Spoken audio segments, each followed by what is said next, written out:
Hello दोस्तों, क्या हाल है। तारीख आज 3 फरवरी, दिन शनिवार, हिंदी तिथि अष्टमी। और आइए बात करते हैं आज के मुख्य समाचार में देश भर की तमाम बड़ी खबरों पर नजर डालते हैं। देखिए दोस्तों, सबसे पहले तो आपको यूसीसी कानून के बारे में बता दूं, जो पहली बार हमारे देश में लागू होने जा रहा है। उत्तराखंड सरकार इसे लागू करने जा रही है और इसके बाद पति पत्नी शादी तलाक से संबंधित कई सारे नियम बदल जाएंगे। वैसे केंद्र सरकार भी यूसीसी को देश भर में लागू करेगी। यूसीसी मतलब होता है यूनिफॉर्म सिविल कोड। समझिए जरा इसमें क्या क्या प्रावधान है। पत्नी भी दे सकेगी तलाक, लिव इन का भी होगा रजिस्ट्रेशन और बहु विवाह भी होगा खत्म। उत्तराखंड के यूसीसी ड्राफ्ट में और क्या क्या है, चाहे कोई भी धर्म क्यों ना हो, एक शादी तलाक की भी एक ही व्यवस्था होगी। संपत्ति में भी समान हक मिलेगा। आखिर सरकार के इस यूसीसी कानून में और क्या क्या नियम लागू होने जा रहे हैं। अब मुस्लिम बेटियों को भी होगा पिता की संपत्ति का अधिकार। हिंदू हो या मुस्लिम, विवाह, तलाक, मेंटेनेंस, संपत्ति के अधिकार समेत कई सारे नियम सभी धर्मों के लिए एक ही तरह से लागू होंगे। ये जो उत्तराखंड सरकार यूसीसी लागू करने जा रही है ना, इसमें और क्या क्या प्रावधान है यूनिफॉर्म सिविल कोड में। देखिए, एक तो शादी का अनिवार्य रूप से रजिस्ट्रेशन करवाना होगा। ग्राम सभा स्तर पर भी रजिस्ट्रेशन की सुविधा होगी। कोई भी जाति, धर्म, संप्रदाय हो, तलाक का एक ही समान कानून होगा। पॉलीगेमी या बहु विवाह पर भी रोक लगेगी। सभी धर्मों में बच्चों को गोद लेने का अधिकार मिलेगा। हालांकि दूसरे धर्म के बच्चों को गोद नहीं लिया जा सकेगा। हलाला और इददत जैसी प्रथाएं बंद होगी, जो कि मुस्लिम धर्मों में इस तरह की प्रथाएं होती हैं, वो बंद की जाएगी। उत्तराधिकार में लड़कियों को भी लड़कों के बराबर का हिस्सा मिलेगा संपत्ति में। और लिव इन रिलेशनशिप का भी रजिस्ट्रेशन करवाना होगा। आधार कार्ड अनिवार्य होगा इसके लिए और 18 से 21 साल के जोड़ों को माता पिता की सहमति का पत्र भी देना होगा, है ना। तो अब आप समझ पा रहे होंगे कि ये यूसीसी कानून जो देश भर में जब लागू होंगे तो ये सब नियम बदल जाएंगे पूरे देश में। हालांकि अभी उत्तराखंड सरकार ये यूसीसी कानून लेकर आ रही है और भी इसकी क्या क्या महत्वपूर्ण बातें आप स्क्रीन पर देख सकते हैं। उत्तराखंड सरकार को यूसीसी कमेटी का ड्राफ्ट भी मिल चुका है और इसे आज कैबिनेट में रखा जाएगा। फिर 5-6 फरवरी को विधानसभा में पेश किया जाएगा इसे। यहाँ तक कि असम में भी यूसीसी लागू हो सकता है। मुख्यमंत्री हिमंत बिश्व शर्मा की तरफ से संकेत दिए गए और बोले कि हम अपना खुद का मॉडल लेकर आएंगे। और इतना ही नहीं, असम राज्य के मुख्यमंत्री हिमंत बिश्व शर्मा ने भी कहा कि बहु विवाह पर प्रतिबंध लगाने के लिए विधानसभा के बजट सत्र में ये विधेयक लाया जाएगा। ओके, और चलिए आगे बढ़ते हैं खबरों में। देखिए, बड़ी अच्छी खबर है, अब फ्रांस में भी कर सकेंगे यूपीआई का इस्तेमाल। एफिल टावर पर यूपीआई सर्विस लॉन्च हो चुकी है। अब अगर आप फ्रांस की राजधानी पेरिस वगैरह में घूमने जाते हो ना, तो एफिल टावर पर टिकट बुक करने के लिए आप यूपीआई से पेमेंट कर पाएंगे। दुनिया के कई देशों में इंटरनेशनल यूपीआई की सर्विस धीरे धीरे बढ़ती जा रही है। चलिए बड़ी खबर देखिए, देश के प्रधानमंत्री नरेंद्र मोदी भारत मोबिलिटी एक्सपो में पहुंचे और इस ऑटो एक्सपो में टाटा कंपनी ने पेश की इको फ्रेंडली कारें। मारुति ने भी फ्लेक्स फ्यूल से चलने वाली कार दिखाई। पीएम मोदी ने भी अलग अलग कंपनियों के व्हीकल्स की जानकारी ली। दिल्ली के भारत मंडपम में ये एक्सपो 1 फरवरी से 3 फरवरी तक चल रहा, आज भी चलेगा। और इस दौरान प्रधानमंत्री ने ग्लोबल एक्सपो में एक बड़ा ऐलान कर दिया कि देश में ट्रक और टैक्सी ड्राइवरों के लिए भी सरकार एक नई योजना लेकर आएगी। और इसके तहत एक तो देश भर के नेशनल हाईवे के किनारे 1000 विश्राम गृह बनाए जाएंगे,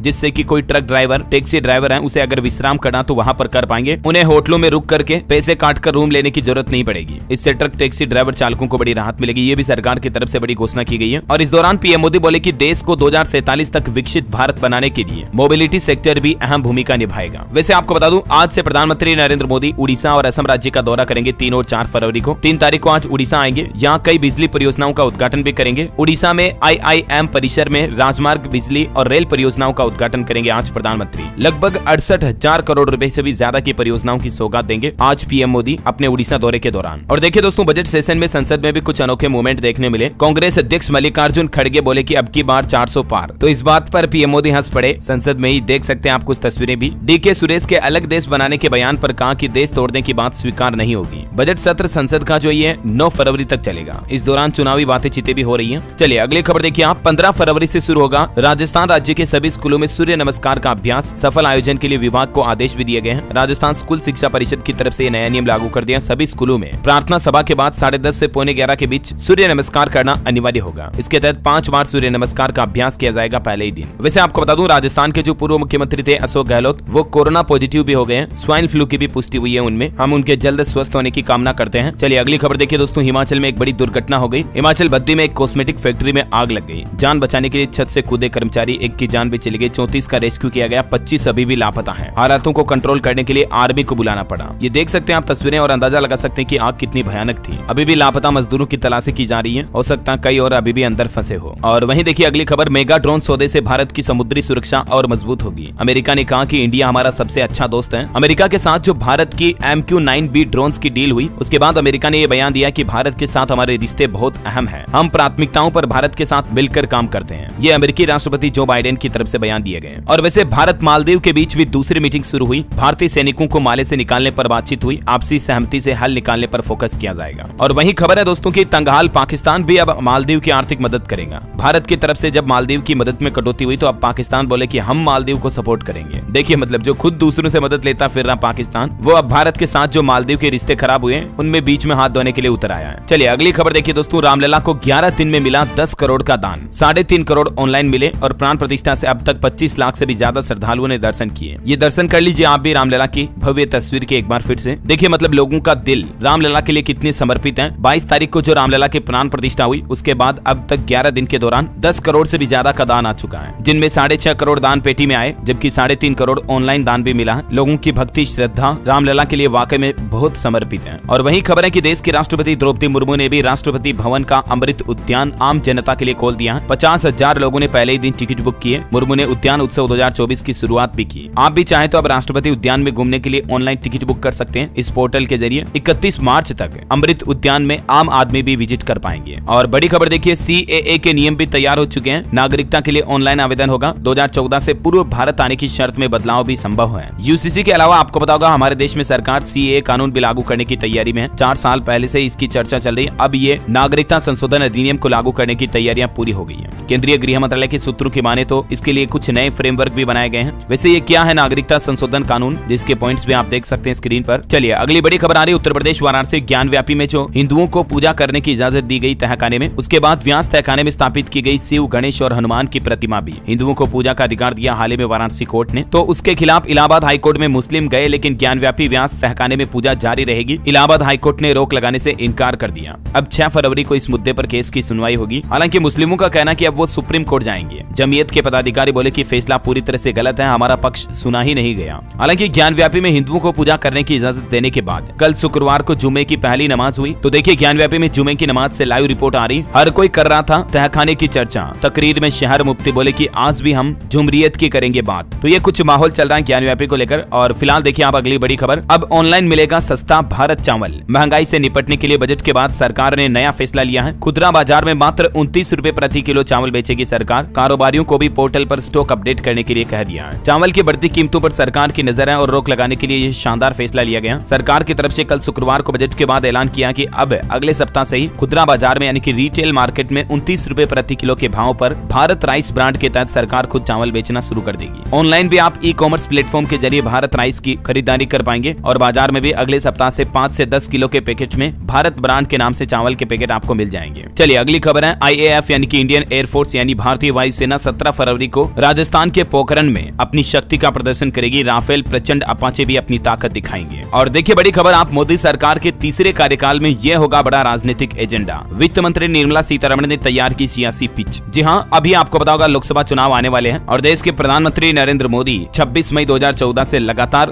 दूसरी बार भारत के प्रधानमंत्री रह चुके हैं। और अभी के चुनाव में अगर उनकी जीत होती है और तीसरी बार भी उनका कार्यकाल आता है ना, तो सरकार क्या क्या नई प्लान करेगी, इसको लेकर देश की वित्त मंत्री निर्मला सीतारमण ने भी कुछ आगे की रणनीति तय की है। और अभी के बजट के बाद से सरकार का प्लान है कि आम लोगों, मध्यम वर्ग और गरीब लोगों को फायदा पहुंचाने के लिए कई नई योजनाएं भी लेकर आएगी सरकार। और भारत मोबिलिटी ग्लोबल एक्सपो 2024 में भी पीएम मोदी ने कहा कि हमारे तीसरे कार्यकाल में भारत दुनिया की तीसरी बड़ी अर्थव्यवस्था होगा। इकोनॉमी को बढ़ाने के लिए भी सरकार कुछ नए प्लान कर रही है, जिसमें देखिए एक तो शहरों में ऑनलाइन नागरिक सुविधाओं के लिए भी राज्यों को मिलेगी मदद। पहले ही साल में 1450 करोड़ रुपए खर्च किए जाएंगे। देखिए सरकार का प्लान कुछ बड़े शहरों की तरह छोटे शहरों में भी लोगों को नागरिक सुविधाओं के लिए ऑनलाइन भुगतान की सुविधा और भी कई तरह की फैसिलिटी देने के लिए केंद्र सरकार राष्ट्रीय शहरी डिजिटल मिशन शुरू करने जा रही है। और ये मिशन अगले 4 साल तक चलेगा। पहले साल में 1450 करोड़ रुपए खर्च होंगे। बेसिकली इसका मकसद ये है कि ज्यादा से ज्यादा लोगों तक ऑनलाइन फैसिलिटी उपलब्ध हो, जैसे डिजिटल पेमेंट, बैंकिंग सुविधाएं और सरकार की योजनाओं की जानकारी भी आम लोगों तक, छोटे शहरों और गाँव तक पहुँच पाए। इसलिए सरकार अब ये नया राष्ट्रीय शहरी डिजिटल मिशन शुरू करने जा रही है। और देखिए बजट के बाद सरकार ने ये भी आंकड़े जारी किए, साल 2018 से लेकर अब तक हमारे विदेशों में रहने वाले 403 भारतीय छात्रों की मौत हुई है। विदेश मंत्री एस जयशंकर ने दी जानकारी। चलिए दोस्तों अगली बड़ी खबर है, एक नया नियम देखिए, माता पिता की असहमति के बाद शादी के वादे से मुकरना भी बलात्कार का अपराध नहीं है। बॉम्बे हाईकोर्ट की तरफ से यह बड़ा फैसला सुनाया गया एक ऐसे मामले की सुनवाई करते हुए, जिसका मतलब ये है कि फैसले में कहा गया है कि माता पिता अगर सहमत नहीं होते हैं और उस कारण कोई लड़का या लड़की शादी का वादा तोड़ता है तो उसे यौन शोषण या बलात्कार नहीं माना जाएगा। यानी पहले से अगर कोई लड़का लड़की रिलेशनशिप में रहते हैं और फिर लड़का अपनी शादी के वादे से मुकरता है इस वजह से क्योंकि उसके माता पिता सहमत नहीं थे, तो इस आधार पर लड़की उस लड़के पर कोई यौन शोषण या इस तरह के जबरदस्ती के अपराध या ब्लेम नहीं लगा सकती है। ये बॉम्बे हाईकोर्ट की तरफ से एक महत्वपूर्ण फैसला सुनाया गया। चलिए अगली बड़ी खबर देखिए, मार्केट से अपडेट आ रहा, पेटीएम का शेयर 2 दिन में ही 40% तक टूट गया। देखिए कितना बड़ा नुकसान हुआ पेटीएम स्टॉक इन्वेस्टर्स को, क्योंकि अभी हाल ही में जो भारतीय रिजर्व बैंक आरबीआई की तरफ से एक दिन पहले पेटीएम पेमेंट्स बैंक को बंद करने की घोषणा की थी। 29 फरवरी के बाद तो बंद ही हो जाएगा। उसके बाद पेटीएम का स्टॉक पहले दिन 20% तक और दूसरे दिन तक 40% तक गिर गया। हालांकि पेटीएम के सीईओ ने आरबीआई के इस फैसले के बाद ट्वीट किया और लिखा कि 29 फरवरी के बाद भी पेटीएम करो। ग्राहकों का कंफ्यूजन दूर करते हुए उन्होंने कहा कि पेटीएम पेमेंट्स बैंक की सेवाएं भले ही बंद हो जाएगी, लेकिन पेटीएम फिर भी चालू रहेगी। ये देख सकते हैं आप, विजय शेखर शर्मा की तरफ से ट्वीट किया गया। और वहीं निवेशकों के लिए एक और अपडेट आ रहा, 5 फरवरी से ओपन होगा एपीजे सुरेंद्र होटल्स कंपनी का आईपीओ। 12 फरवरी को स्टॉक मार्केट में लिस्टिंग होगी। निवेशकों को एक स्लॉट के लिए मिनिमम 14,880 रुपए इन्वेस्ट करने होंगे। इस आईपीओ की कुछ और तारीखें आप देख सकते हैं। और अगर आप निवेश करते हो तो इस कंपनी के पिछले कुछ 2-4 सालों के फाइनेंशियल आंकड़े भी देख लीजिएगा। चलिए अगली खबर है दोस्तों, अटल सेतु के बाद मुंबई को मिलेगी कोस्टल रोड की सौगात। पीएम मोदी 19 फरवरी को इसका शुभारंभ करेंगे। ये कोस्टल रोड का पहले चरण का उद्घाटन किया जाएगा। जी हाँ, और इस रोड की खासियत ये दोस्तों की समुद्र के अंदर बनी देश की पहली सड़क है, मुंबई कोस्टल रोड, जो कि समुद्र के अंदर से बनाई गई है। ये तस्वीरें देखकर आप अंदाजा लगा सकते हैं। ये कोस्टल रोड बन जाने के बाद 10 किलोमीटर से ज्यादा का सफर महज 10-12 मिनट में तय किया जा सकेगा। ये भी एक शॉर्टकट होगा, मतलब इसकी कुल लंबाई 29 किलोमीटर से भी ज्यादा है। चलिए दोस्तों अगली खबर देखिए, झारखंड के जो नए मुख्यमंत्री बने चंपई सोरेन, उन्होंने पाकुड़ में कांग्रेस की भारत जोड़ो न्याय यात्रा में भी भाग लिया और अब उन्हें 5 फरवरी को अग्नि परीक्षा से गुजरना होगा, यानी उन्हें विधानसभा में अपना बहुमत साबित करना होगा अगर मुख्यमंत्री बने रहना तो। खबर है कि झारखंड में सोरेन के विधायक लोबिन छोड़ सकते हैं पार्टी भी। महागठबंधन के 37 एमएलए हैदराबाद पहुंचे। 5 फरवरी को चंपई सरकार का फ्लोर टेस्ट होने वाला है। और राहुल गांधी की भारत जोड़ो यात्रा भी 8 फरवरी को छत्तीसगढ़ के रायगढ़ पहुंचेगी। 11 से 14 फरवरी तक छत्तीसगढ़ में ही रहेगी ये न्याय यात्रा। 500 किलोमीटर तक का सफर तय होगा। और वहीं पॉलिटिक्स पर एक और बड़ी खबर देखिए दोस्तों, पश्चिम बंगाल की मुख्यमंत्री ममता बनर्जी बोली कांग्रेस 40 सीट भी नहीं जीत पाएगी, पता नहीं उसे इतना घमंड क्यों है। अगर हिम्मत है तो बीजेपी को बनारस में हराए। अब लोकसभा चुनाव की तैयारियां शुरू हो चुकी है सभी राजनीतिक पार्टियों द्वारा। जैसे जैसे समय नजदीक आ रहा, सभी पार्टियां एक दूसरे पर दोष भी लगा रही है। और चलिए अगली खबर है, अब शहर के जैसे ही गांव-गांव से भी घर घर से उठाया जाएगा कूड़ा कचरा। उत्तर प्रदेश सरकार ये नया प्लान कर रही है, शासन से बजट भी मिल चुका है इसको लेकर। जैसे शहरों में सुबह सुबह गाड़ी आती है ना कि गाड़ी वाला आया घर से कचरा निकाल, ठीक वैसे दोस्तों अब गाँव में भी गाड़ियां आएगी और गाँव में साफ सफाई की नियोजित व्यवस्था की जाएगी। यूपी की योगी सरकार की तरफ से स्वच्छ भारत मिशन योजना के तहत ये नया प्लान बनाया जा रहा है। और इंडियन रेलवे की भी एक नई प्लानिंग देखिए, अब ट्रेनों में वेटिंग टिकट का झंझट खत्म होगा। साल 2030 तक का ब्लूप्रिंट तैयार कर लिया भारतीय रेलवे ने। समझिए पूरा प्लान क्या है। रेल मंत्री अश्विनी वैष्णव ने कहा कि अंतरिम बजट में घोषित 3 मल्टी मॉडल इकोनॉमिक कॉरिडोर के निर्माण हो जाने के बाद पैसेंजर वेटिंग लिस्ट लगभग खत्म ही हो जाएगी। अभी हाल ही में आपको बताऊंगा वित्त मंत्री ने जो बजट में घोषणा की थी, 3 नई प्रमुख रेल कॉरिडोर बनाए जाएंगे। इसके साथ ही 40,000 से ज्यादा वंदे भारत कोच की भी शुरुआत होगी हमारे देश में, है ना। अच्छा दोस्तों, अभी तो कुछ और महत्वपूर्ण और काम की खबरें देखेंगे, लेकिन खबरों में आगे बढ़े इससे पहले आज के मौसम समाचार पर नजर डाल लेते हैं। देखिए जम्मू कश्मीर और उत्तराखंड में भारी बर्फबारी हो रही है। हिमाचल प्रदेश में 566 सड़कें बंद पड़ी हैं। कई इलाकों में बिजली गुल है। इधर मध्य प्रदेश, राजस्थान समेत 6 राज्यों में आज भी बारिश का अलर्ट है। जी हां, भारतीय मौसम विज्ञान विभाग की तरफ से चेतावनी जारी की गई है, जिसमें राजस्थान, मध्य प्रदेश, उत्तर प्रदेश, बिहार, पंजाब, हरियाणा में बारिश का अलर्ट जारी किया है। राजस्थान के कुछ इलाकों में ओले गिरने की भी संभावना है। आज से ही राजस्थान में बारिश और ओले का अलर्ट है। जयपुर समेत 17 से ज्यादा जिलों में होगी बरसात। कई जिलों में सुबह सुबह बादल छाए रहेंगे। बिहार में भी देखिए 12 जिलों में घने कोहरे का अलर्ट है। आने वाले दिनों में 2-4 डिग्री और पारा गिरेगा, यानी कि ठंड और बढ़ेगी। हरियाणा और पंजाब में भी ओले गिरे तस्वीरें आप देख सकते हैं। 17 जिलों में बारिश का सिलसिला जारी है। हिमाचल प्रदेश, शिमला में भी सीजन की पहली बर्फबारी हुई। झारखंड के भी कई राज्यों में आज भी बारिश के आसार हैं। 3 फरवरी से बादल छंटने की उम्मीद है। ठंड फिर अभी और बढ़ेगी। और बाकी पहाड़ी इलाकों वाले राज्यों में बर्फबारी का दौर चालू हो चुका है। हिमाचल की कई सड़कें बंद पड़ी है। बर्फबारी के बाद खिली धूप देख सकते हैं आप। 420 सड़कें, 1600 से ज्यादा ट्रांसफार्मर भी बंद हो गए, जिसके चलते कई गाँव में बिजली का संपर्क टूट गया। उत्तर प्रदेश में भी बिगड़ा मौसम। आने वाले 2 दिनों में गिरेंगे ओले। कई जिलों के लिए बिजली गिरने की भी चेतावनी जारी की है उत्तर प्रदेश मौसम विभाग की तरफ से। अगले 2 दिन तक आपको सावधान रहने की जरूरत है। स्काईमेट वेदर की रिपोर्ट के मुताबिक अगले 24 घंटों के दौरान मौसम की संभावित गतिविधियां क्या रह सकती हैं, जिसकी जानकारी भी आप देख सकते हैं स्क्रीन पर, है ना। और चलिए मौसम के बाद देश से जुड़ी कुछ और महत्वपूर्ण खबरें देख लेते हैं। देखिए छत्तीसगढ़ में अब 4 फरवरी तक होगी धान की खरीदारी। मुख्यमंत्री विष्णुदेव साय बोले कि अब शनिवार रविवार को भी किसान बेच सकेंगे अपना धान। बिहार के नीतीश कुमार सरकार ने बड़ा फैसला लिया। बिहार में अब इन लोगों को भी मिलेगा बेरोजगारी भत्ते का फायदा। जी हाँ, बिहार सरकार ने महात्मा गांधी राष्ट्रीय ग्रामीण रोजगार गारंटी योजना यानी कि मनरेगा के तहत बेरोजगारी भत्ता नियमावली 2024 का विस्तृत प्रारूप जारी कर दिया है। और इस तरह से दोस्तों कैबिनेट से इसे स्वीकृति मिलने के बाद बिहार राज्य में अब मनरेगा में काम नहीं मिलने पर श्रमिकों को भी बेरोजगारी भत्ता दिया जाएगा। मतलब खाली दिनों में 15 दिनों के अंदर काम नहीं मिला तो बेरोजगारी भत्ते का प्रावधान होगा इसमें, मनरेगा का काम न मिलने पर। वैसे बिहार की बात हो रही तो कुछ और अपडेट देख लीजिए फटाफट से। सड़क दुर्घटना के पीड़ितों को अब मुआवजे के लिए नहीं लगाने होंगे सरकारी विभागों के चक्कर। बिहार में ये भी एक और नई व्यवस्था शुरू होने जा रही, जिसके तहत घर बैठे अप्लाई किया जा सकेगा। सड़क दुर्घटना में किसी की जान जाने पर 5 लाख रुपए तक का मुआवजा मिलेगा मृतकों के परिजनों को,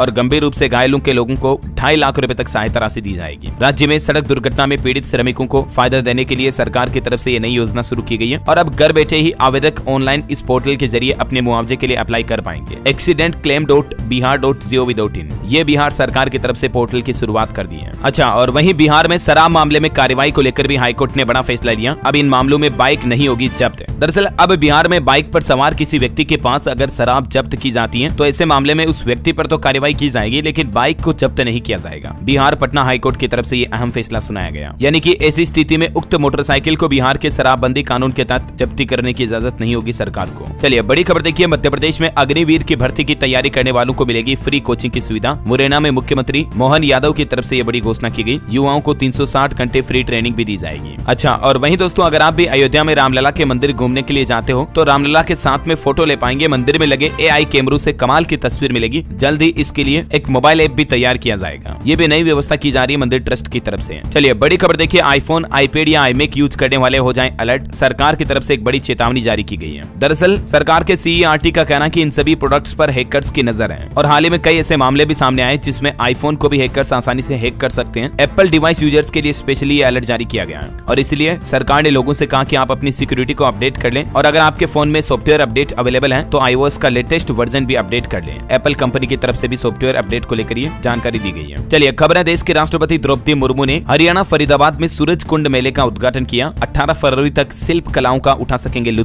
ये विश्व प्रसिद्ध मेला है सूरज कुंड हस्तशिल्प मेला। और खबर देखिए आप, PM किसान सम्मान निधि योजना की 16वीं किस्त जारी होने की तारीख क्या है। हालांकि किसानों को बजट से निराशा ही मिली है। इस योजना की धनराशि के बढ़ने की संभावना थी लेकिन नहीं बढ़ी और अभी रिपोर्ट सामने आ रही है कि फरवरी से मार्च के बीच सरकार 16वीं किस्त जारी कर सकती है। चलिए अगली बड़ी महत्वपूर्ण खबर है, राशन कार्ड की eKYC का समय बढ़ाया गया। हिमाचल वासी अब इस तारीख तक करवा सकेंगे अपडेट। हिमाचल प्रदेश सरकार की तरफ से हाल ही में आपको पता होगा सभी राशन कार्ड धारकों के लिए eKYC करवाने का आदेश जो जारी किया था उसकी लास्ट डेट वैसे 31 जनवरी थी लेकिन उसको बढ़ाकर 29 फरवरी कर दिया है। जैसे फास्टैग KYC के लिए भी 31 जनवरी से बढ़ाकर तारीख को एक महीना बढ़ा दिया, ठीक वैसे हिमाचल सरकार ने भी ये राशन कार्ड KYC बढ़ा दी है। चलिए अगली खबर है दोस्तों, नए कोर्ट भवन का उद्घाटन होगा राजस्थान के अनूपगढ़ जिले में। जोधपुर हाईकोर्ट के न्यायाधीश करेंगे इसका उद्घाटन। सभी न्यायालय एक ही जगह होंगे और वैसे आपको बता दूं MM श्रीवास्तव होंगे राजस्थान हाईकोर्ट के नए चीफ जस्टिस भी। केंद्र सरकार ने इनकी नियुक्ति को भी मंजूरी दे दी है और वहीं राजस्थान में अब शिखर अग्रवाल मुख्यमंत्री भजनलाल शर्मा के एडिशनल चीफ सेक्रेटरी भी होंगे। IAS शिखर अग्रवाल को ये बड़ी जिम्मेदारी मिली है। चलिए बड़ी खबर देखिए, जम्मू कश्मीर सरकार का बड़ा फैसला, शहीदों के नाम पर रखे जाएंगे 33 स्कूल, कॉलेजों और सड़कों के नाम। उपराज्यपाल मनोज सिन्हा की तरफ से ये बड़ा फैसला लिया गया। खबर है, बिजली विभाग का बड़ा फैसला, हर गाँव में तैनात होगी विद्युत सखी जो की मीटर रीडिंग का जिम्मा संभालेगी।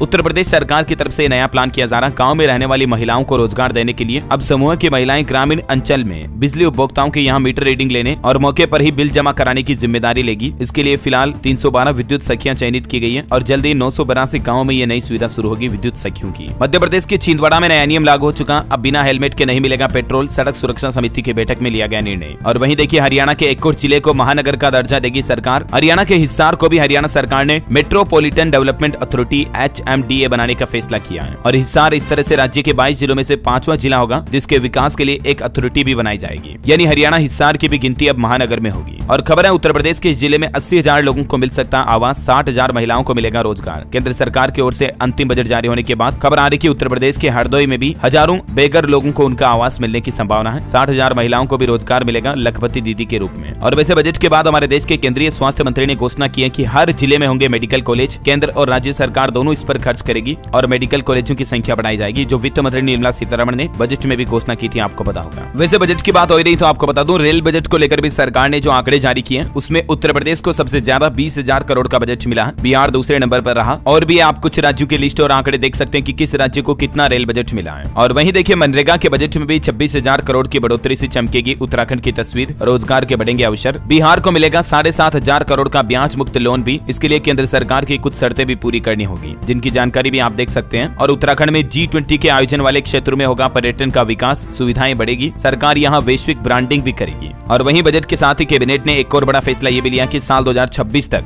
BPL राशन कार्ड धारकों को चीनी पर सब्सिडी मिलती रहेगी। यानी कि सस्ते में जो राशन के तहत हर महीने शुगर दी जाती है, शक्कर, वो मिलती रहेगी। लगभग 2 करोड़ परिवारों को इसका लाभ मिलेगा। इस पर भी सरकार ने मुहर लगा दी है। चलिए अगली खबर है कि अयोध्या में 11 फरवरी को रामलला के दर्शन करेगी मुख्यमंत्री योगी आदित्यनाथ की पूरी कैबिनेट, मतलब सभी मंत्री वगैरह 11 तारीख को अयोध्या आएंगे। और खबर है, साउथ एक्टर विजय थालापति ने लॉन्च की अपनी खुद की राजनीतिक पार्टी तमिजका वेत्री कड़गम। ये उन्होंने अपनी पार्टी का नाम रखा। बोले कि इस बार तो लोकसभा चुनाव नहीं लड़ेंगे, लेकिन कुल मिलाकर के थालापति विजय ने अब राजनीति में भी कदम रख लिया है। चलिए खबर है, हरियाणा के मुख्यमंत्री मनोहर लाल खट्टर का बड़ा ऐलान। 264 कॉलोनियों को नियमित यानी कि वैध किया जाएगा। मुख्यमंत्री ने सस्ते प्लॉट फ्लैट का भी पोर्टल शुरू कर दिया। 4 जिलों में 1 महीने का बिजली बिल चुनने की भी छूट होगी। वहीं हरियाणा के लगभग 3 लाख गरीबों को आशियाना देगी मनोहर लाल खट्टर सरकार। मुख्यमंत्री बोले कि अब कोई भी गरीब बिना छत के नहीं रहेगा। जल्द ही गरीबों के लिए नई मुख्यमंत्री आवास योजना के तहत प्लॉट फ्लैट उपलब्ध कराएगी हरियाणा सरकार। और खबर है दोस्तों, देश की राष्ट्रपति द्रौपदी मुर्मू 14 तारीख को राजस्थान बेनेश्वर धाम का दौरा करेगी। लखपति दीदी योजना में महिला सम्मेलन में भी हिस्सा लेगी। बड़ी खबर देखिए, उत्तर प्रदेश दिल्ली के बॉर्डरों पर सुबह से ही जाम लगा हुआ है। आम आदमी पार्टी बीजेपी के प्रोटेस्ट के ऐलान से पुलिस एक्टिव हुई। झंडा लगे वाहनों पर पैनी नजर रखी जा रही है। कुछ तस्वीरें आप देख सकते हैं। और खबर है दोस्तों, टेस्ला कंपनी ने अमेरिका में रिकॉर्ड तोड़ 22 लाख गाड़ियां वापस बुलाई है। डैशबोर्ड पर गलत फॉन्ट साइज था, इससे एक्सीडेंट होने का खतरा बना रहता है और कंपनी अपनी खराबी को दूर करेगी। देखिए मतलब कंपनी कितनी बारीक डिटेल्स पर नजर रखती है। और चलिए कुछ एजुकेशनल खबरें देख लेते हैं। देखिए उत्तर प्रदेश में आयुर्वेदिक पदों पर भर्ती के लिए नोटिफिकेशन जारी हुआ। आवेदन 12 फरवरी से शुरू होंगे। 3 मार्च तक लास्ट डेट रहेगी, तब तक फॉर्म भरे जा सकेंगे। इच्छुक अभ्यर्थी इस ऑनलाइन पोर्टल के जरिए आवेदन कर सकते हैं। ये देख सकते हैं ऑफिशियल नोटिफिकेशन भी जारी किया गया। टोटल पदों की संख्या लगभग 1000 से भी ज्यादा है। और वहीं सरकारी नौकरी पर एक और अपडेट है। राजस्थान में आरपीएससी ने संस्कृत विभाग के लिए भी 347 पदों पर भर्ती निकाली है। इसकी लास्ट डेट 6 मार्च 2024 है। 6 तारीख से ही फरवरी से ही इसमें फॉर्म भरना शुरू होंगे। और मध्य प्रदेश के बोर्ड एग्जाम पर कुछ नए नियम लागू किए हैं। 10वीं की 5 और 12वीं की बोर्ड परीक्षाएं 6 फरवरी से शुरू होगी। और इस बार एमपी बोर्ड एग्जाम में कोई सप्लीमेंट्री कॉपी नहीं मिलेगी, मतलब एक्स्ट्रा कॉपी नहीं मिलेगी। 1 घंटा पहले पहुंचना होगा एग्जाम सेंटर। एजमा कानून भी लागू किया गया। और खबर है दोस्तों, उत्तर प्रदेश गाजियाबाद में घर बनाने से जुड़ा नियम बदल चुका है। जीडीए की मंजूरी से इन लोगों को फायदा होगा। दरअसल अब गाजियाबाद में नए नियम के तहत ही नक्शे पास होंगे। 300 वर्ग मीटर से छोटे भूखंड पर फ्लैट भी नहीं बन सकेंगे। ये कुछ नई गाइडलाइन जारी की गई है। और वहीं गाजियाबाद में 106 स्कूलों में स्मार्ट क्लासेज भी चलाई जाएगी। संपर्क फाउंडेशन ने घोषणा की इस बात की। संपर्क टीवी ने पढ़ाई का कंटेंट भी तैयार कर लिया। चलिए पासपोर्ट को लेकर एक नया नियम है। अब नहीं लगा सकेंगे पासपोर्ट ऑफिस के चक्कर, पहले लेना होगा अपॉइंटमेंट। अभी तक विभाग की ओर से बिना अपॉइंटमेंट के ही आवेदकों की समस्याओं को सुना जा रहा था, लेकिन उत्तर प्रदेश गाजियाबाद से ये नया नियम लागू हो चुका है। क्योंकि यहाँ 13 जिलों के पासपोर्ट बनाए जाते हैं। बड़ा पासपोर्ट कार्यालय है, तो पहले आपको ऑनलाइन अपॉइंटमेंट बुक करना होगा, उसके बाद ही आप आ सकेंगे। अपॉइंटमेंट कैसे मिलेगा जिसकी भी जानकारी आप देख सकते हैं। और एक अनोखी खबर देखिए अब और क्या क्या देखना रह गया। राजस्थान के कोटा में खुला निब्बा निब्बी नाम से स्टोर। सोशल मीडिया पर इस स्टोर का वीडियो भी काफी वायरल हो रहा, देख सकते हैं आप। ऑफिशियली मतलब निब्बा निब्बी के नाम से ये कोटा में स्टोर खोला गया। और खबर है अमेरिका में एक और भारतीय छात्र की मौत हो गई। वजह अभी तक साफ नहीं। पिछले 1 महीने में भारतीय स्टूडेंट की मौत का एक चौथा मामला सामने आया अमेरिका से। ये 19 साल का श्रेयस रेड्डी